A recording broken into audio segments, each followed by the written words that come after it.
The Power of Now. Introduction. The origin of this book. I have little use for the past and rarely think about it. However, I would briefly like to tell you how I came to be a spiritual teacher and how this book came into existence. Until my 30th year, I lived in a state of almost continuous anxiety interspersed with periods of suicidal depression. It feels now as if I am talking about some past lifetime or somebody else's life. One night not long after my 29th birthday, I woke up in the early hours with a feeling of absolute dread. I had woken up with such a feeling many times before, but this time it was more intense than it had ever been.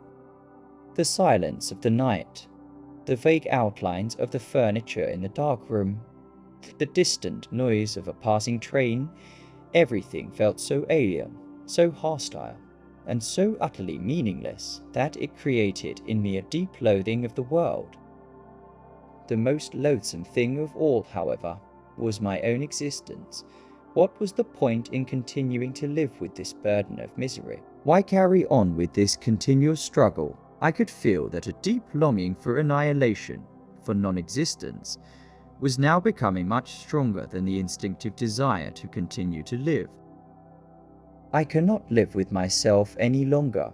This was the thought that kept repeating itself in my mind. Then suddenly, I became aware of what a peculiar thought it was.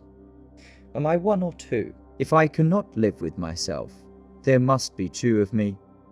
The I and the self that I cannot live with. Maybe, I thought, only one of them is real.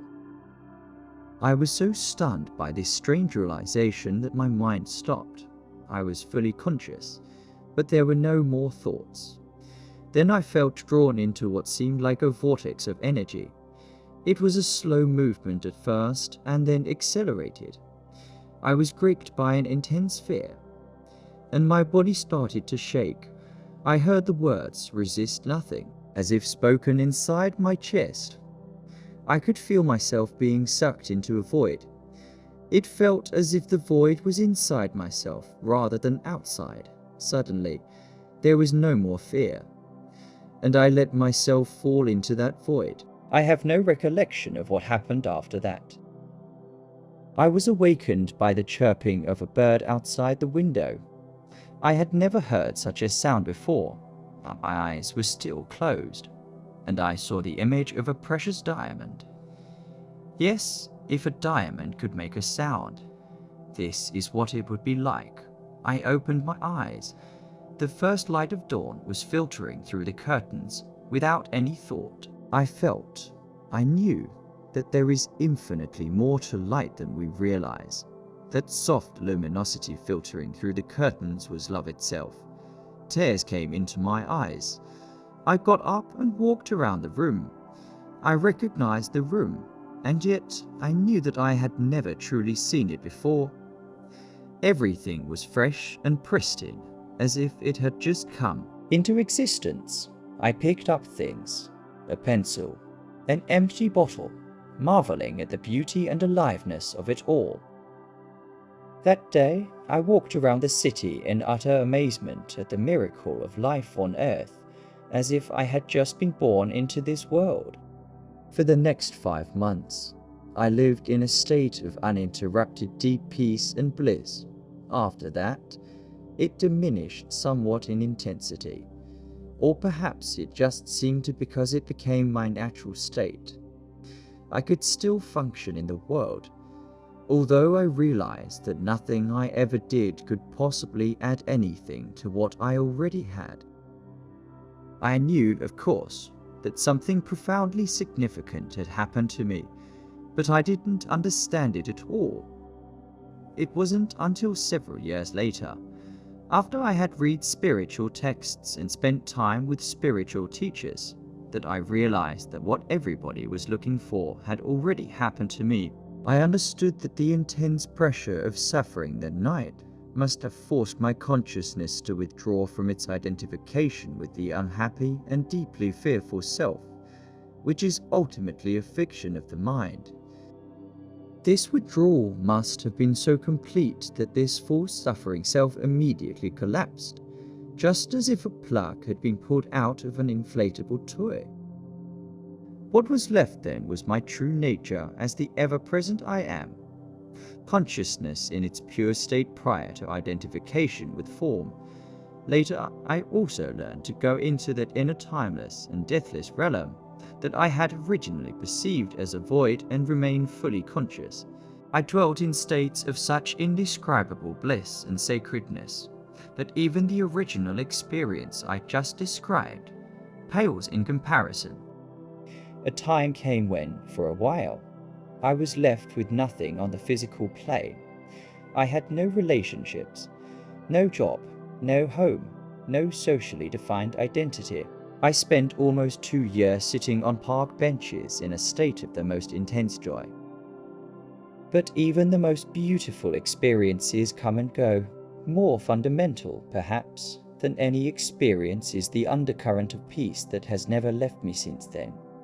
Sometimes it is very strong, almost palpable, and others can feel it too.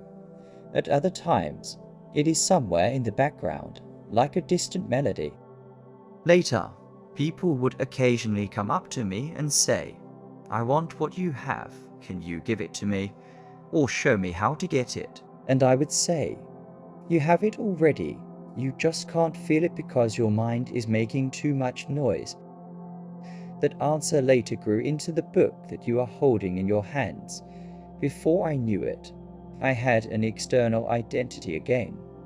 I had become a spiritual teacher. The truth that is within you. This book represents the essence of my work, as far as it can be conveyed in words, with individuals and small groups of spiritual seekers during the past 10 years, in Europe and in North America. In deep love and appreciation, I would like to thank those exceptional people for their courage, their willingness to embrace inner change, their challenging questions, and their readiness to listen. This book would not have come into existence without them. They belong to what is as yet a small, but fortunately growing minority of spiritual pioneers, people who are reaching a point where they become capable of breaking out of inherited collective mind patterns that have kept humans in bondage to suffering for eons. I trust that this book will find its way to those who are ready for such radical inner transformation and so act as a catalyst for it. I also hope that it will reach many others who will find its content worthy of consideration, although they may not be ready to fully live or practice it. It is possible that, at a later time, the seed that was sown when reading this book will merge with the seed of enlightenment that each human being carries within, and suddenly that seed will sprout and come alive within them. The book in its present form originated, often spontaneously, in response to questions asked by individuals in seminars, meditation classes, and private counseling sessions, and so I have kept the question and answer format. I learned and received as much in those classes and sessions as the questioners. Some of the questions and answers I wrote down almost verbatim. Others are generic, which is to say I combined certain types of questions that were frequently asked into one, and extracted the essence from different answers to form one generic answer. Sometimes, in the process of writing, an entirely new answer came that was more profound or insightful than anything I had ever uttered. Some additional questions were asked by the editor so as to provide further clarification of certain points.